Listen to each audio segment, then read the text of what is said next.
এই ডাক কিন্তু ওরা কিন্তু এটা ডাক না। তাহলে আমরা মনে করি যে এটা হচ্ছে ওর মুখ দিয়ে শব্দ করে ঝিঝি পোকা। আসলে সে করে কি জানো, মানে আবহাওয়াটা এখন কেমন হবে সে কথাই বলছে।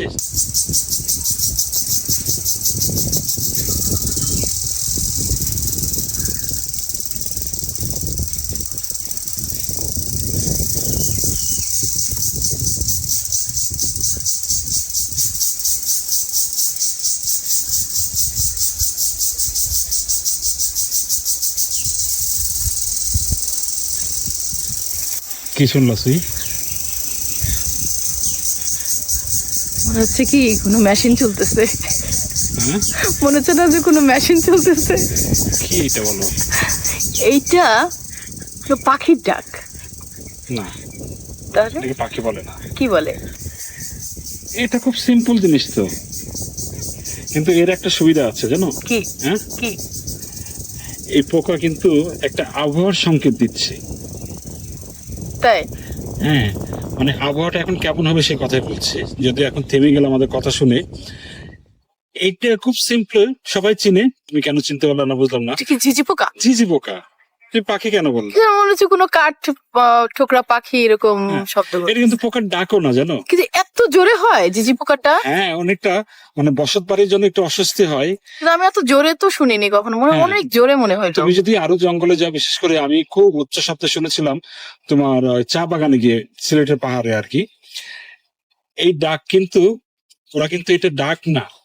তাহলে আমরা মনে করি যে এটা হচ্ছে ওর মুখ দিয়ে শব্দ করে ঝিঝি পোকা। আসলে সে করে কি জানো, পুরুষ। এটা স্ত্রী ঝিঝি পোকা না, এটা পুরুষ ঝিঝি পোকা। এটা মুখ দিয়েও ডাকে না। তাহলে শব্দটা কিভাবে হতে পারো, গেস করতে পারো তুমি? এই ঝিঝি পোকা দুটো কারণে ডাকে। একটা কারণ হচ্ছে ওই যেটা বললাম আবহাওয়াগত কারণে, আর একটা কারণ হচ্ছে সে স্ত্রী পতঙ্গটাকে ডাকে, আচ্ছা, সঙ্গীকে ডাকছে। সঙ্গীকে ডাকে। আর এই ডাকটা হচ্ছে, এই শব্দটা তৈরি হয় তার পাখার ঘর্ষণে। সে পাখার সঙ্গে পাখা বাড়ি দেয়। এইরকম এত জোরে মানে আমাদের পরিচিত একটা পোকা, আমরা জানতাম না, জানি না যে এটা পাখার শব্দ। এটা একটা পাখা কি এত শব্দ? হ্যাঁ, একটা পাখার সঙ্গে যখন একটা ঘর্ষণ হয়, ঘর্ষণ হয় বাড়ি দেয়, তখন এই শব্দটা হয়। এবং কি মনে হয়, কখনো ভাবা যায় যে পাখার থেকে শব্দটা বেরোচ্ছে? না, তুমি না বললে তো আমি এটা জানতামই না। আর ওই যে যেটা বলছিলাম আবহাওয়া, হ্যাঁ আবহাওয়া, ওইটা বলো। এই এই ঝিঝি পোকা মানে পরিবেশের জন্য ক্ষতিকারক না। এটা বাস্তবিকটার জন্য, মানে বসত বাড়িতে ডাকলে একটু দুপুরবেলা, বিশেষ করে দুপুরের দিকে বেশি ডাকে। দুপুরের ডাকার সঙ্গে কিন্তু আবহাওয়ার একটা সম্পর্ক আছে। কেমন? মানে যখন তাপমাত্রা বাড়ে না, এই ডাকটাও বেড়ে যায়। ও, মানে আমরা এখন ধরে নিতে পারি আমরা শান্তির একটা জায়গায় বসে আছি একটা বাগানে, একটু পরে মানে আবহাওয়াটা আর একটু গরম হবে। এই জন্য কিন্তু আমরা যখন একটু বাইরে ছিলাম, হ্যাঁ হেঁটে আসলাম, তখন কিন্তু গরম ছিল।